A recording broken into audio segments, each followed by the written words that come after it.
تو اس لیے یہ بہت ہی متنازع فیصلہ تھا، اور جس دن یہ فیصلہ آیا اس دن پاکستان کا جو اسٹاک ایکسچینج ہے اس کا انڈیکس بھی خاطر خواہ اس میں کمی واقع ہوئی تھی. 4 ججز نے کہہ دیا کہ وہ فیصلہ غلط ہے. اس کے بعد جو 3 ججز جنہوں نے فائنل فیصلہ دیا، تو ان ججز نے جو اس میں ریزننگ دی اس میں 3-4 پوائنٹس تھے. ایک انہوں نے ریلائی کیا سیکشن 57 الیکشن ایکٹ پہ 2017 کا. صحیح. تو سیکشن 57 الیکشن ایکٹ کا بات کرتا ہے کہ جی صدر پاکستان جو ہیں وہ ڈیٹ اناؤنس کریں گے الیکشنز کی. وہاں پہ الیکشن سے مراد ہے جب سارے پاکستان میں الیکشنز ہوتے ہیں، الیکشنز. اور 2017 کا جب قانون آیا تھا تو اس سے پہلے تقریباً 50 سال سے 40-50 سال سے پاکستان میں جتنے بھی الیکشن 73 کے آئین کے نیچے ہوئے ہیں وہ سارے کے سارے الیکشن اکٹھے ہوتے تھے، کیونکہ کانسٹیٹیوشن کی اسپرٹ یہ ہے کہ جب بھی الیکشنز ہوں تو صوبوں میں اور وفاق میں نگران سیٹ اپ ہونا چاہیے، کیئر ٹیکر سیٹ اپ ہونا چاہیے، تاکہ کسی قسم کو بھی وہ الیکشنز کو انفلوئنس نہ کیا جا سکے. تو وہ والی اسپرٹ تھی.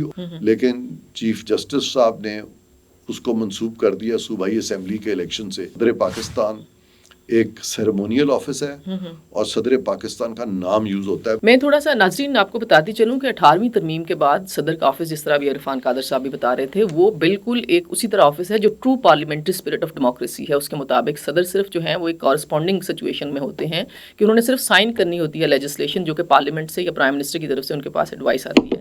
تو اس حوالے سے صدر کو اختیار دینا سپریم کورٹ کا یقینی طور پہ آئین سے ایک بالا چیز ہمیں نظر آتی ہے، اور سپریم کورٹ کے یقیناً فیصلے کے اوپر ہم کریٹیسائز کر سکتے ہیں کیونکہ یہ وہ فیصلہ ہے جس سے پاکستان کے ڈائریکٹلی عوام افیکٹ ہوئے ہیں. آپ نے یہ بالکل صحیح بات کی ہے کہ صدر کا جو منصب ہے اس میں یہ لکھا ہوا ہے کہ صدر اپنے فرائض منصبی میں وزیر اعظم کے مشورے کے پابند ہیں. بالکل. تو صدر کسی بھی اسٹیچوٹ کے نیچے کچھ بھی کرتے ہیں تو وہ پابند ہے وزیر اعظم کے مشورے ایڈوائس کے اوپر. یہ کانسٹیٹیوشنل پروویژن ہے. بالکل. اور وہ جو 57 ہے، اگر سارے ملک کے بھی الیکشنز ہیں اور اگر آپ نے اس کو لٹرل بھی اس کا مطلب لینا ہے جو سپریم کورٹ نے کوشش کی ہے لینے کی، تو وہ تابع ہے آرٹیکل 48(1) آف دا کانسٹیٹیوشن کے. تو صدر کو کوئی اختیار نہیں ہے کہ آن ہز اون وہ ایکٹ کر سکے. پچھلے جو پرائم منسٹر عمران خان صاحب، انہوں نے ایک سائفر کی سٹوری جو ہے اپنے جانے سے پہلے، جب عدم اعتماد جو تھی وہ ہاؤس کے اندر آ چکی ہوئی تھی اور اس کے اوپر ووٹنگ بعد میں ہوئی ہے، تو انہوں نے وہ لوگوں کو بتانا شروع کیا اور جلسوں میں بڑا ایک خط بھی دکھایا. تو وہ سائفر کی سٹوری جو ہے اس کے اوپر پھر ہم نے دیکھا کہ نیشنل سیکورٹی کمیٹی کی 2 میٹنگز جو ہیں وہ بھی ہوئیں.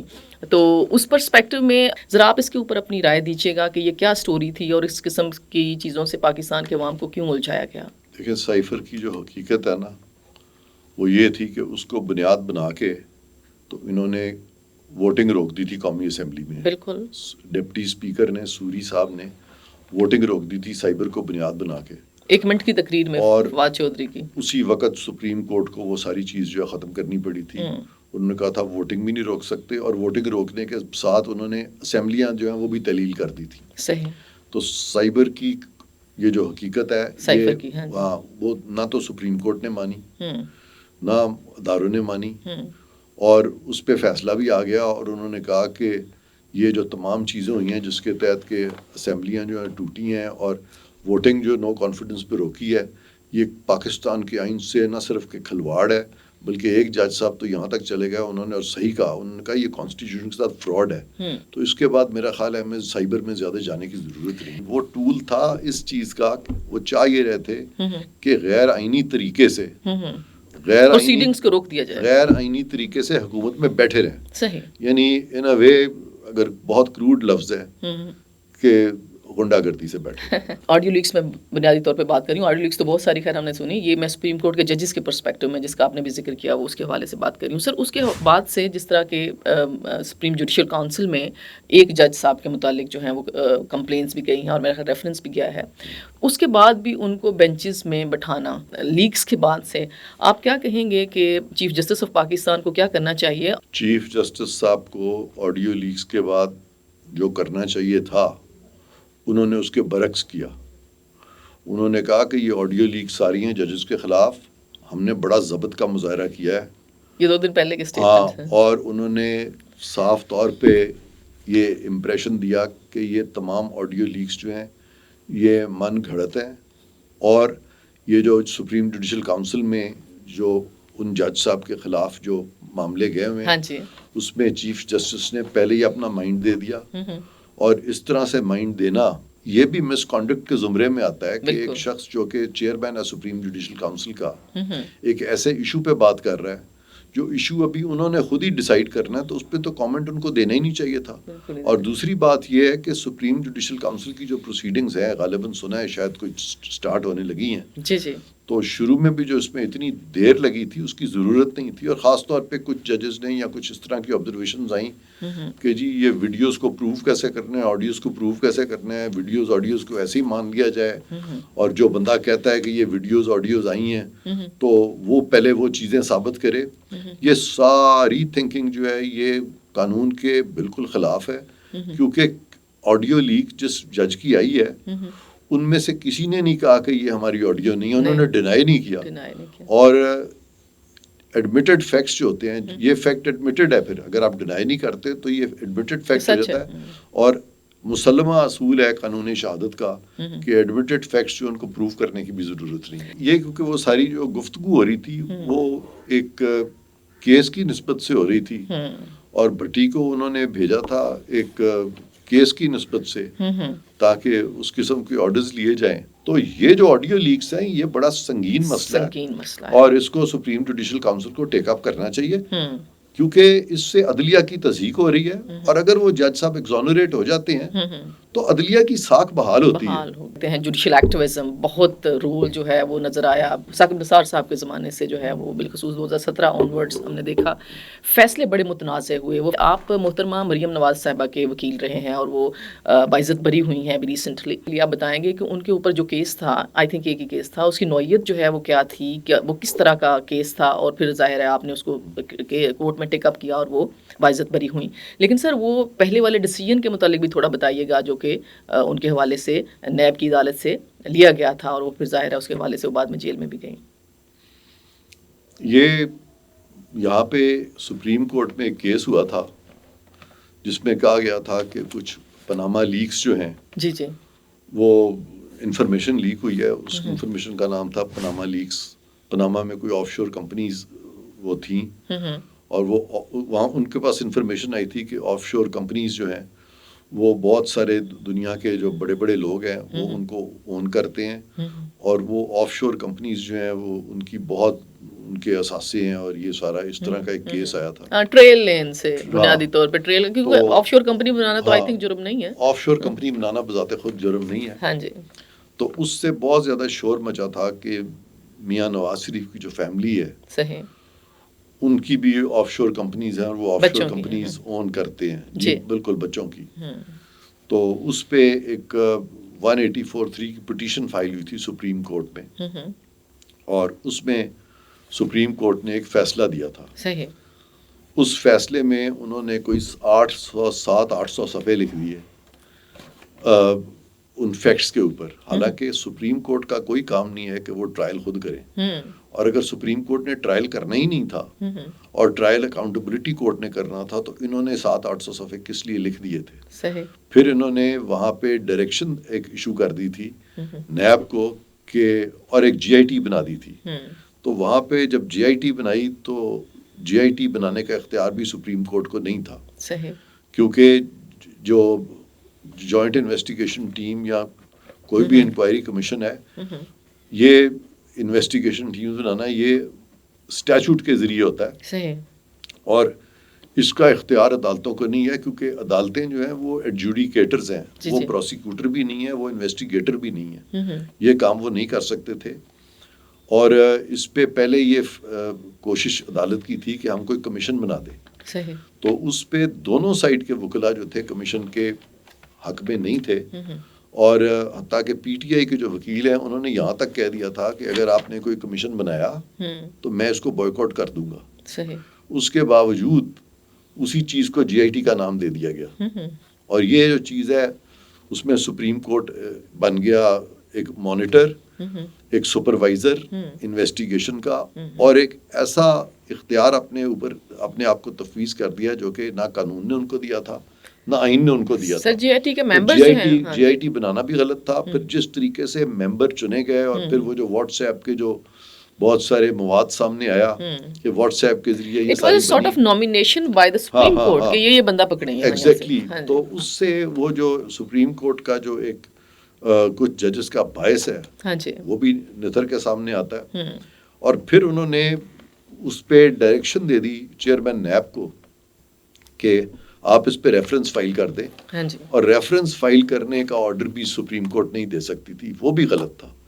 یعنی یکے بعد دیگرے اس میں اتنی زیادہ لیگل فلاز اور لیگل ایررز تھے کہ وہ سیٹ آف مائنڈ نظر آتا, سیٹ آف مائنڈ اس سے نظر آ رہا تھا کہ یہ ججز جو ہیں یا تو بائسڈ ہیں اور یا کوئی اور بات ہے, یہ مکسڈ اپ ہے کسی گروپ کے ساتھ, یا کوئی اور ہے جو ان کو اس ساری چیز کو آرکیسٹریٹ کر رہا ہے. تو یہ پاکستان کی ہسٹری کا, دنیا کی ہسٹری کا ایک بڑا یونیک کیس تھا. اور وہ جب اس کے بعد ریفرنس جب فائل ہوا اکاؤنٹیبلٹی کورٹ میں, ہاں ایک اور اس کا امپورٹنٹ ایسپیکٹ جو میں ابھی آپ سے مس کر گیا ہوں وہ یہ تھا کہ 2 ججز نے کہہ دیا کہ میاں نواز شریف جو ہے وہ نااہل بھی ہو گئے ہیں. انہوں نے پہلے مرحلے میں نااہلی جو ہے کسی بھی پارلیمنٹیرین کی یا پرائم منسٹر کی وہ صرف اسی صورت ہو سکتی ہے کہ اگر قومی اسمبلی کے اسپیکر معاملہ الیکشن کمیشن کو بھیجے, ان کو یہ اختیار ہے. سپریم کورٹ کو صریحاً یہ اختیار ہی نہیں دیا گیا کہ کسی کو وہ نااہل. اور وہ نااہل جس بات پہ کیا وہ پلیڈنگز میں یعنی کیس میں وہ چیز سامنے تھی ہی نہیں, نہ تو پی ٹی آئی کی پٹیشن میں وہ تھی, نہ وہ آپ کے جواب میں اس کا ذکر تھا. وہ جو اقامہ والی بات ہے, اور وہ بھی ہائپر ٹیکنیکل ریزننگ دے کے انہوں نے کہہ دیا کہ وہ ایسٹ تھا. وہ کوئی پتہ نہیں کون سی law dictionary, Black's law dictionary کیا, اس پہ ریلائی کرتے ہوئے اس کو کوئی سم تھنگ لائک دیٹ اس کو کہہ دیا کہ آپ جانتے ہیں black law dictionary U S second legal source ہے. اور سر وہ کانٹریری ہے پاکستان کے ٹیکس کے معاملات کے حوالے سے. اگر آپ دیکھیں 2002 کا جو آرڈیننس کے تحت کہ آپ 6 سال سے پرانا جو ہے وہ آپ پروب نہیں اس طریقے سے کر سکتے. اچھا, پھر وہ جو 5 ججز کا بینچ تھا پناما کیس میں, 2 ججز نے ایک فیصلہ دیا, 3 ججز نے ایک فیصلہ دیا, اور پھر ایک اور فیصلہ آتا ہے, وہ 5 ججز نے ایک اور فیصلہ دیا. مطلب ایک ہی کیس میں 3-4 فیصلے ہوئے. اور میں نے جب وہ مریم بی بی کا کیس آرگیو کرنا شروع کیا تو اس پہ یہ بات آئی کہ بھی یہ تو اب سپریم کورٹ کی آبزرویشن, سپریم کورٹ نے کہہ دیا, سپریم کورٹ نے کہہ دیا. تو میں نے ان کو بتایا کہ جو بھی سپریم کورٹ نے کہا وہ قانون کے مطابق نہیں تھا, وہ غلط تھا. اور فیکٹس پہ جو بھی باتیں کی ہیں ان کی کوئی حیثیت نہیں ہے. وہ سپریم کورٹ کی حیثیت یہاں احتساب عدالت کے سامنے صرف ایک کمپلیننٹ کی سی تھی. اور میں نے کہا کہ یہ جو اتنے 100 صفحے انہوں نے لکھ دیے ہیں وہاں پہ, اس کی بھی ضرورت اس لیے نہیں تھی کہ اتنا 100 صفحے لکھ کے انہوں نے ایک سینٹنس لکھا, لیکن ریویو میں غالباً, لیکن یہ جو آبزرویشنز ہم نے دی ہیں احتساب عدالت اس کا اثر نہیں لے گی. صحیح. تو بھی اگر احتساب عدالت نے اس کا اثر نہیں لینا تھا تو آپ نے اتنا وقت اس میں کیوں لگایا, اور آپ نے آبزرویشنز کیوں دی؟ صحیح. کیونکہ پھر تفتیش جو ہے آئین قانون کے نیچے نیب نے کرنی تھی. جی آئی ٹی کی تو جگہ ہی کوئی نہیں ہے وہاں پہ. صحیح. انہوں نے تفتیش جو ہے وہ جی آئی ٹی سے کرائی, خود سپروائز کی, اوپر ایک مانیٹرنگ جج بٹھائے گئے, ان کو کہہ دیا. یعنی سپریم کورٹ پروسیکیوٹر بھی بن گیا, سپریم کورٹ انویسٹیگیٹر بھی بن گیا, سپریم کورٹ ایڈجوڈیکیٹر بھی بن گیا, جبکہ تینوں حیثیتیں سپریم کورٹ کے پاس نہیں تھی. سر ایک میں چھوٹی سی تینوں نہیں تھی, کیونکہ وہ ایڈجوڈیکیٹر اس میں شروع کی ایڈجوڈیکیشن جو ہے وہ اکاؤنٹیبلٹی کورٹ کی ہوتی ہے, ان کی نہیں ہوتی. یہ لوگوں کو سمجھنا چاہیے کہ مریم صاحبہ کا جو کیس ہے اس کے میرٹس کیا تھے. آن میرٹس, ابھی تو ہم نے لا کی باتیں کی نا کہ سپریم کورٹ نے غلط کیا, لیکن آیا اس میں کوئی کرپشن کا عنصر تھا؟ بالکل نہیں تھا. مریم صاحبہ کی عمر بہت چھوٹی تھی جب میاں صاحب جو تھے وہ وزیر اعلیٰ تھے, اور کوئی ایویڈنس نہیں تھا کہ ایون فیلڈ ڈپارٹمنٹ جو ہے وہ وہاں پہ ایلیگیشن پہ لگائی گئی کہ جی یہ بینیفیشل اونر ہے ان پراپرٹیز کی, اور اس کا کوئی ایویڈنس نہیں تھا کہ وہ بینیفیشل اونر ہے. ہوا میں ایک بات, اور ان کے پاس کوئی مریم بی بی کے پاس بول کے انہوں نے ایکوائر کیا ہو اس کو, یا کسی طرح سے انہوں نے اس کو حاصل کیا ہو, ایکوزیشن کی بھی کوئی ایویڈنس نہیں تھا. تو اس میں انہوں نے ایک ٹرسٹ ڈیڈ تھی جو کہ حسین نواز صاحب جو ہیں انہوں نے اس میں مریم بی بی کو ٹرسٹی بنایا تھا.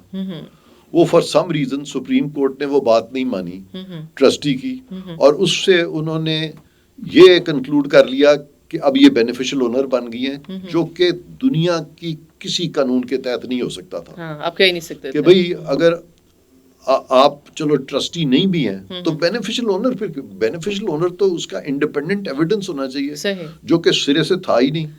حالانکہ وہ ٹرسٹ ڈیڈ جو ہے وہ اسلام آباد ہائی کورٹ نے اب اس کو کلیئر کر دیا ہے کہ اس میں بھی کوئی ایسی غلطی نہیں تھی، اور فیصلہ آ گیا. اور یہ بھی میں آپ کو بتاؤں کہ اسلام آباد ہائی کورٹ کا جو فیصلہ ہے مریم بی بی کے ایکویٹل کا، باوجود اس یعنی سیاسی چپکلش کے جو کہ اتنی زیادہ ہے مختلف پارٹیز میں، کسی ایک سیاسی پارٹی نے نہیں کہا کہ وہ فیصلہ غلط ہے، کسی ایک وکیل نے نہیں کہا کہ وہ فیصلہ غلط ہے، کسی ایک میڈیا پرسن نے نہیں کہا. ایسی خاموشی ان کو لگی ہے کہ مریم بی بی کا ایکویٹل جو ہے وہ اس چیز کو کلیریفائی کرتا ہے اور اس چیز کو بہت کلیئر کرتا ہے کہ میاں صاحب کے خلاف جو کیس ہے وہ بھی بالکل سرین بوگس کیس ہے. تو پاکستان کا آئین بھی اور دنیا میں ہر جگہ پہ فنڈامنٹل رائٹس جو ہیں دنیا کے تمام آئین اور جو ہیں اس میں اپنے لوگوں کو گارنٹی کرتے ہیں. میاں صاحب کے کیس کے حوالے سے سب سے پہلا میرا سوال یہ ہے کہ ان کو موقع نہیں دیا گیا ایک اپیل کا، تو اپیل کا حق بھی پرائم منسٹر سے چھین لینا، جو کہ ظاہر ہے 22 کروڑ عوام کا نمائندہ پرائم منسٹر ہے اور وہ اس وقت سیٹ پہ موجود تھے. تو آپ اس حوالے سے کیس کی تفصیل بھی بتائیے گا، لیکن اس پرسپیکٹو میں کہ فنڈامنٹل رائٹس کا کتنے برے طریقے سے ڈینائل ہوا اس ساری صورتحال میں، پلیز. ہاں، فنڈامنٹل رائٹ کا اس طرح ہوا کہ ہر کسی کا یہ رائٹ ہے کہ اس کو فیئر ٹرائل ملے. بالکل. اب یہاں پہ جو آبزرویشنز تھیں سپریم کورٹ کی، وہ فیئر ٹرائل کے جو اصول ہیں ان کے اگینسٹ تھیں، ان سے منافی تھیں، ہٹ کے تھیں. تو ایک تو فیئر ٹرائل میاں صاحب کو نہیں ملا، دوسرا یہ ہے کہ ان کو جو انہوں نے ڈسکوالیفائی کر دیا، وہ تو میں پہلے ہی وضاحت کر چکا ہوں کہ وہ غلط کیا، سپریم کورٹ کر ہی نہیں سکتی تھی. لیکن 184(3) میں جب آپ کسی کو ڈسکوالیفائی کرتے ہیں اسٹریٹ وے، تو وہاں پہ تو ان کو رائٹ آف اپیل بھی نہیں تھی. اگر وہ نارمل چینل سے ہوتا ڈسکوالیفائی تو ان کے پاس کم از کم 3-4 فورم ہوتے. اب یہاں پہ یہ سب سے بڑی فنڈامنٹل رائٹ تو یہ ڈینائی ہوئی نا، بالکل، کہ آپ کو نہ رائٹ ٹو فیئر ٹرائل ملا، نہ رائٹ آف اپیل بھی آپ سے چھین لی گئی، اور آپ کو نااہل بھی کر دیا گیا. صحیح. تو ایک سیکنڈ، ایک دہشت گرد، ایک قاتل، اس کا سب سے پہلے ٹرائل ہوتا ہے. انویسٹیگیشن بھی سپریم کورٹ نہیں کراتی اس کی، بالکل نہیں. اس کی مانیٹرنگ بھی سپریم کورٹ نہیں کرتی، اس کی انویسٹیگیشن میں بھی انٹرفیئر نہیں کرتی، صحیح، اس کے ٹرائل میں بھی انٹرفیئر نہیں کرتی، اس کے ٹرائل کو مانیٹر بھی نہیں کرتی. اور اس کو اتنی ریمیڈیز ہیں، اس کے بعد اس کو اپیل بھی پرووائڈڈ ہے، اس کے بعد اس کو پرووائڈڈ ہے petition for leave to appeal supreme court پہ. یہاں پہ جب ان کو نااہل کیا گیا تو ان کے پاس تو ایک بھی ریمیڈی نہیں تھی. یعنی ان کو وہ ٹریٹمنٹ دی گئی جو کسی دہشت گرد کو نہیں دے سکتے، کسی قاتل کو نہیں دے سکتے، کسی ریپسٹ کو نہیں دے سکتے. یعنی یہ تو ظلم کی انتہا ہو گئی تھی. اور ہم لوگ اتنے انسینسٹیو ہیں کہ ہم اس چیز کی طرف بات ہی نہیں کرتے. سپریم کورٹ کو ہم یہ باور ہی نہیں کراتے کہ آپ نے یہ کیا کیا تھا. میں دیکھ رہا تھا سوشل میڈیا پہ کہ جو ہمارے سابق آرمی چیف تھے جنرل باجوہ، انہوں نے یہ کہا کہ جو ہمارے ایک چیف جسٹس ہیں وہ ٹک ٹاک سے مروب ہو جاتے ہیں، یا کچھ ججز جو ہے ٹک ٹاک سے مروب ہو جاتے ہیں. تو جو ججز اس طرح کی چیزوں سے مروب ہو جاتے ہیں ان کو بھی اپنی اصلاح کرنی چاہیے. اور دوسری طرف وہ ججز تھے جن کے بارے میں کہ اب ایویڈنس آ رہا ہے کہ وہ تو ایک خاص پولیٹیکل گروپ کے ساتھ ہیں، ان کو تو کیس میں بیٹھنا ہی نہیں چاہیے تھا. تو اس سے زیادہ فنڈامنٹل رائٹس کی وائلیشن جو میاں نواز شریف کے ساتھ ہوئی ہے، میرا خیال ہے وہ بھی پرائم منسٹر کے ساتھ. اگر پرائم منسٹر کے ساتھ یہ سلوک ہوا ہے ہمارے ملک میں، تو یہ عدلیہ جو ہے آپ سوچیں کہ ایک عام آدمی، ایک غریب آدمی جو ہے وہ اگر کوئی پھنس جائے تو اس کی تو کوئی بات بھی نہیں سنتا ہوگا. یہاں پہ تو کم از کم میاں صاحب تھے، کچھ لوگوں سے بات کر سکتے تھے بعد میں. وہاں پہ تو ایک عام انسان جو ہے وہ کہاں افورڈ کرتا ہے یہ جو سسٹم ہے سارا. وکیل کرنا کون سا آسان ہے، میں خود وکیل ہوں، میں تو وکیل نہیں افورڈ کر سکتا. صحیح، یہ بڑا مشکل کام ہے. تو یہ سارا نظام جو ہے اور اس طرح کا یہ جو کچھ ہوا ہے یہ لمحہ فکریہ ہے ہماری عدالتوں کے لیے، ہمارے سیاستدانوں کے لیے، ہماری پارلیمان کے لیے. اور انہی فیکٹرز کو دیکھتے ہوئے میں سمجھتا ہوں کہ قانون سازی اب تک ہو جانی چاہیے تھی. اس کے فیکٹس دیکھیں میاں نواز شریف کے خلاف فیکٹس کیا تھے. جی، سیکشن 9 ہے نیشنل اکاؤنٹیبلٹی آرڈیننس کا، بالکل. اس 9 کی ایک شک ہے وہ بہت ساری شکیں دی ہوئی ہیں. یہ غالباً شک 5 ہے جس میں ڈیفائن کیا گیا ہے کہ یہ جو چیز جو شک 5 میں دی ہے یہ بھی کرپشن ہوگی. اور یہ کیا چیز ہے کہ کوئی بھی شخص جو اثاثہ جات اون کرتا ہے, یعنی وہاں لفظ ہے if any person acquires or if holder of public office, لفظ holder of public office, holder of public office or any person acquires or possesses assets beyond his known sources of income, تو that constitutes corruption. صحیح, یہ وہاں لکھا ہوا ہے. ٹھیک. اب یہاں پہ سب سے جو پہلا انگریڈینٹ تھا وہ یہ تھا کہ استغاثہ یہ ایویڈنس لے کے آتا کہ یہ میاں صاحب نے یہ ایکوائر کیا اور یہ ایکوائر کیا ہے ان سورسز سے جو کہ میاں صاحب کے جو نون سورسز ہیں اس کے بیونڈ ہے. صحیح, ٹھیک ہے نا, ان ذرائع سے جو کہ میاں صاحب کے نون سورسز سے بیونڈ ہے. جی. تو اس کا تو کوئی ایویڈنس ہی نہیں وہ لا سکے. اب سوال یہ پیدا ہوتا ہے کہ یہ ایسٹس تھے کس کے, یعنی وہ کمپنیز جو تھیں وہ کون اون کرتا تھا, تو وہ میاں صاحب کے صاحبزادے ہیں. اور میاں صاحب کے صاحبزادے جو ہیں وہ تو چھوٹے تھے, بچے تھے, ان کے پاس اتنا پیسہ کہاں سے آ گیا. صحیح. تو ساری دنیا کو پتہ ہے کہ ان کے جو دادا تھے وہ اس ملک کے امیر ترین لوگوں میں تھے جب اپنی زندگی میں تھے. اور یہ جو سارا اتفاق گروپ کا جتنے بھی یہ جو پراپرٹیز ہیں, ان کے جو وینچرز ہیں, یہ سارے ان کی جو انڈسٹری لگی تھی, اس کے پیچھے میاں شریف تھے. اور میاں نواز شریف جب سیاست میں آ چکے تھے تو ان کا تو ان کمپنی سے تعلق ہی کوئی نہیں تھا. لیکن وہ ساری چیز نہیں. اور اگر میاں شریف کی یہ پراپرٹیز تھیں یا اس کی ایکسپلینیشن میاں شریف دے سکتے تھے, تو میاں شریف کو تو فوت ہوئی بھی ایک عرصہ گزر چکا تھا. جب یہ پاناما کیس آیا تو اس سے پہلے وہ فوت ہو چکے تھے. تو یہ پہلا کیس ہے جس میں کہ آپ نے ایک ایسا شخص جو کہ دنیا میں نہیں ہے, ایک ان کا آپ نے ٹرائل کر دیا. اور سر ایکسیپٹڈ بائی اور یہ ٹرائل میاں نواز شریف کا ہی نہیں ہوا بلکہ ان کے والد کا کر دیا. اور یہ بیسک اصول ہے کہ جو شخص فوت ہو گیا ہو اس کے خلاف فوجداری کیس تو کیا کوئی کیس بھی نہیں ہو سکتا. اور سر پھر وہ یہ کوئی ڈھکی چھپی بات نہیں تھی, وہ ظاہر ہے پورا پاکستان جانتا ہے کہ ان کا اتفاق فاؤنڈریز کتنا بڑا گروپ تھا اور وہ بلینئر فیملی پہلے سے تھی سیاست. ابھی آہستہ آہستہ چلتے ہیں. اب دیکھیں اس میں اب چونکہ یہ سارا کچھ فلو کرتا ہے میاں شریف کی طرف سے, تو میاں شریف کا کلین جو تھا وہ صرف میاں نواز شریف یا مریم بی بی پہ تو محیط نہیں تھا. اس میں تو ان کے اور بیٹے بھی ہیں, ان کی آگے اولادیں بھی ہیں, وہ سب اس میں آتے ہیں. پھر یہ کیسے سپریم کورٹ نے ڈیسائیڈ کیا اور اکاؤنٹیبلٹی کورٹ نے اور استغاثے نے اور نیب نے کہ یہ تو بس ہم نے صرف میاں نواز شریف کا نام دینا اور مریم بی بی کا نام دینا. یہ اس لیے دیا گیا کیونکہ میاں نواز شریف کی ایک بہت بڑی سیاسی حیثیت ہے پاکستان میں ایسے, اور ان کا گو کہ اس ایکوزیشن سے کوئی تعلق تھا ہی نہیں, ایویڈنس بھی نہیں تھا, لیکن ضروری تھا کہ ان کو کسی طرح سے ہٹایا جائے اس سین سے جس کو ہم کہتے ہیں پولیٹیکل انجینئرنگ. بالکل. اچھا, مریم بی بی جو ہے وہ تو ہولڈر آف پبلک آفس بھی نہیں تھی اور انہوں نے بھی ایکوائر نہیں کیا تھا, تو وہ بینیفیشل اونر کیسے بن گئی؟ صحیح. تو وہ ہولڈر آف پبلک آفس بھی نہیں تھی, ان کو کیوں یہ اس ساری چیز کے بیچ میں لائے؟ اس لیے لائے کہ سب کو نظر آ رہا تھا کہ مریم بی بی میں وہ پوٹینشل ہے جو کہ ایک بڑے سیاستدان میں ہوتا ہے. اور مریم بی بی گو کہ ہولڈر آف پبلک آفس نہیں تھی, وہ پاکستان کی سب سے بڑی ہولڈر آف پبلک آفس بننے کی اہل تھی اور اہل ہیں. اس چیز سے ان کو روکا گیا کہ ان کو بھی بیچ میں سے نکالو, کیونکہ میاں صاحب کی جو باقی اولاد ہے وہ تو سیاست میں انٹرسٹڈ نہیں ہے. مریم بی بی میں چونکہ وہ رجحان ہے, لہذا ان کو یہاں سے ہٹا دو. یہ بات میں نے صاف طور پہ یہ جب میں آرگیو کر رہا تھا اسلام آباد ہائی کورٹ میں, ہماری جو پٹیشن تھی اس میں میں نے کہا تھا کہ میں نے کہا مریم صاحبہ کو کیوں پھنسایا گیا کیونکہ ان میں کیپیسٹی تھی to become the highest holder of public office in the country.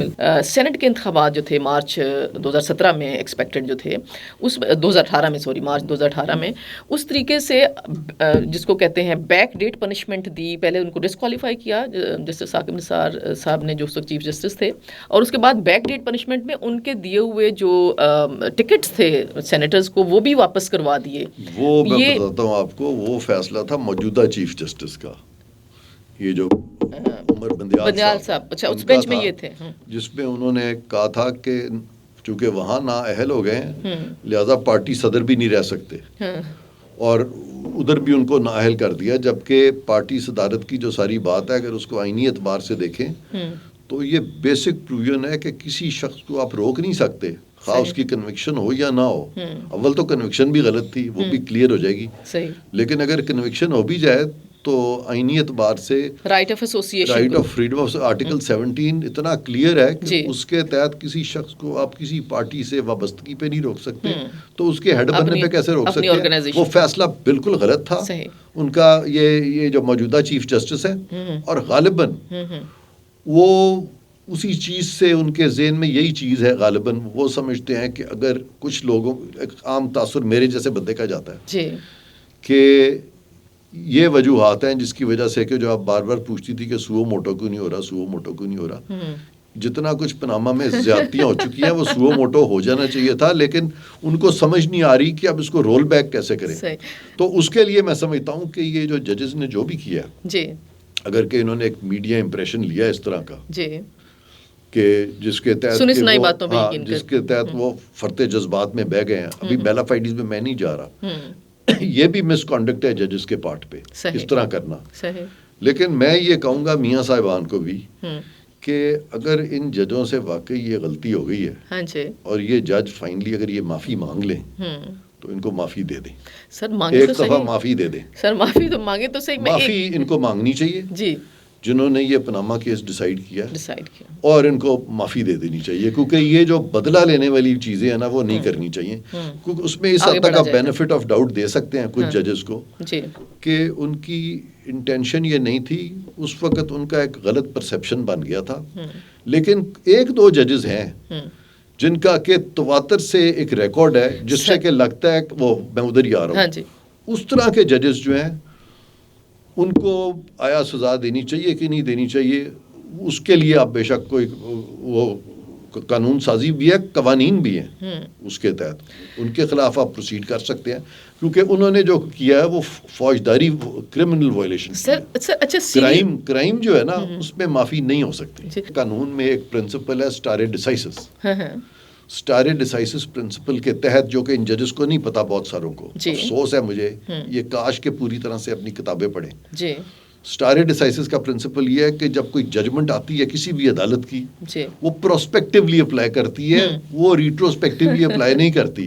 اور دوسری بات یہ ہے کہ وہ اس لیے بھی وہ غلط تھا ریزن کہ جی وہ جو پہلے جن کو ٹکٹس دیے تھے کیونکہ جو موجودہ پارٹی ہیڈز تھے وہ بھی اس سے اختلاف نہیں کر رہے تھے. یہاں تو کوئی پارٹی کے اندر اختلاف ہونا کہ میاں نواز شریف ہیڈ نہیں ہے. اب آج میاں نواز شریف جو ہیں وہ پاکستان نہیں آ سکتے, ٹھیک ہے نا, فی الحال یا وہ خود نہیں آنا چاہتے, فی الحال ابھی آئے نہیں ہیں, جو بھی ہے. اصل میں دیکھا جائے تو میاں نواز شریف کا دل بہت بڑا ہے, وہ اگر آ جائیں اس طرح نا تو امبیرسمنٹ ان کو ہوگی, عدلیہ ان کو امبیرسمنٹ سے وہ بچا رہے ہیں, ان کو صرف امبیرسمنٹ سے بچا رہے ہیں, کیونکہ فیصلے ان کے غلط ہیں. میاں صاحب نے کوئی غلطی نہیں کی, کیونکہ نئے فیکٹس آ گئے ہیں سارے ہمارے سامنے, بالکل, جس میں کہ یہ پولیٹیکل انجینئرنگ کے جو آپ جو باتیں کر رہی ہیں, یہ جو آڈیو لیکس وغیرہ اس کے تناظر میں صحیح, اور اس میں فل کورٹ بیٹھے سپریم کورٹ کا, اور ان ججز کو مائنس کر دیا جائے, ان ججز کو مائنس کر دیا جائے جن کے خلاف ایلیگیشنز آ رہے ہیں, جو یا پہلے بینچ کا حصہ رہے ہیں, دودھ کا دودھ اور پانی کا پانی ہو جائے گا.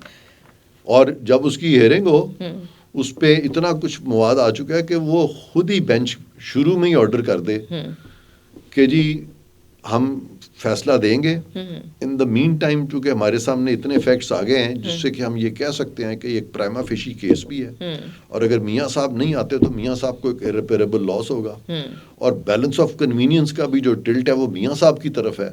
تو یہ اگر آرڈر آپ دے دیتا ہے آپ کو سپریم کورٹ 184(3) میں full bench full court constituted ہوتا ہے مائنس دوز ججز، تو میاں صاحب اسٹریٹ اوے پاکستان آ سکتے ہیں. بالکل. دوسرا طریقہ یہ ہے کہ یہی ساری باتیں جو ججز نے لکھ رہی ہیں پارلیمان لکھ کے قانون بنا دے اور یہ سارے فیکٹس لکھ دے کہ جی یہ ہوا ہے، اور وہ قانون کی لینگویج ایسی ہو جو کہ سارے پاکستان میں کیا ساری دنیا میں چیلنج نہ ہو سکے، عدالتوں میں بھی کوئی چیلنج نہ کر سکے اس کو، اتنی اسٹرانگ لینگویج ہو اس کی پریمبل کی، اور اس میں پراپر ریزننگ بیچ میں شامل کر دی جائے، تاکہ یہ نہ لگے کہ یہ کوئی فرد واحد کو پروٹیکٹ کرنے کے لیے، بلکہ لگے کہ ایک ایسا شخص جس پہ کہ انتہائی ظلم آپ نے کیا ہے، انتہائی زیادتی کیا ہے، اس کے فنڈامنٹل رائٹس پامال کر کے اس کی بیٹی کو بھی آپ نے سزا دلوا دی ہے جو کہ اب ایکوٹ ہو چکی ہے، تو اب اس کو مزید کتنا آپ ٹرائل میں گھسیٹنا چاہتے ہیں کہ وہ اتنے سال بعد بھی اس کو رہنا پڑا. تو قانون میں اگر طریقے سے اس کی ڈرافٹنگ کی جائے تو یہ ایک قانون سازی ہو سکتی ہے، اور یہ قانون سازی جو ہے یہ آپ 1 سے 2 ہفتوں میں آرام سے ہو سکتی ہے، اور اس وقت میجورٹی ان کے پاس ہے پارلیمان کی. بالکل، میرے خیال میں بہت اچھی تجویز ہے. اچھا سر، ایک اور بات پاکستان کی موجودہ سیاسی صورتحال پہ بڑی واضح ہمیں نظر آ رہی ہے، وہ یہ ہے کہ پاکستان تحریک انصاف آپ جانتے ہیں بڑی ایکٹیو پالیٹکس وہ کرنے کی کوشش کرتے ہیں اور کر رہے ہیں، ظاہر ہے. ان کے کیسز، تمام قسم کے کیسز، خواہ وہ عمران خان صاحب کے متعلق ہوں، خواہ ان کی سیاسی جماعت کو جو بھی وہ کیٹر کرنے کی کوشش کر رہے ہیں الیکشن کے معاملے میں اور سارا، سر وہ کچھ خاص ججز کے پاس لے جاتے ہیں، لاہور ہائی کورٹ میں چلے جاتے ہیں، اسلام آباد ہائی کورٹ میں چلے جاتے ہیں، ایون سپریم کورٹ میں چلے جاتے ہیں، تو فیصلے بھی ہم دیکھ رہے ہیں کہ اسی طرح کے ان کے حوالے سے آ رہے ہیں. تو کچھ اس طرح کا ایک ماحول نظر آتا ہے کہ شاید پی ٹی آئی ان ججز کے پیچھے چھپ جاتی ہے، بے شک وہ اپنے اوپینین میں اور اپنی ان کی سچویشن بڑی کمزور ہو ایون، اور یہ صورتحال بڑی ایمبیگوس بھی ہے، اور ایک عام پاکستانی اس کے اوپر بڑا کنفیوز بھی ہے اور پریشان بھی ہے کہ یہ کس قسم کے فیصلے جو ہیں وہ کرنٹ سچویشن میں نظر آ رہے ہیں. بالکل آپ نے صحیح کہا کہ سیاست دانوں کو سیاست کرتے ہوئے سیاست انڈیپینڈنٹلی کرنی چاہیے. اپنی سیاست کرنے کے لیے ان کو ججز کے پیچھے نہیں چھپنا چاہیے. لیکن یہاں پہ آپ دیکھیں کہ ان کے کیسز، ایک مخصوص سیاسی گروپ کے کیسز ایک مخصوص بینچ کے پاس، جن کو کہ ہم خیال بینچ کہا جاتا ہے، انہی کے پیچھے لگ رہے ہیں. صحیح. تو یہاں پہ نہ صرف کہ یہ جو پی ٹی آئی ہے یا ان کے جو لوگ ہیں جو کیسز ہو رہے ہیں، نہ صرف کہ یہ ججز کے پیچھے چھپ رہے ہیں، بلکہ لگ یہ رہا ہے کہ وہ ججز بھی ان کے پیچھے چھپ رہے ہیں، کیونکہ ان کی آڈیو لیکس آ گئی ہیں، کچھ ان کو ڈر ہے کہ ہم ایکسپوز نہ ہو جائیں، تو وہ چاہتے ہیں کہ آنے والے دنوں میں ایسا سیٹ اپ آئے جو کہ ان کی مرضی کے مطابق ہو، تاکہ ان کے بارے میں یہ کیسز کسی طرح سے بھی کھل نہ سکیں.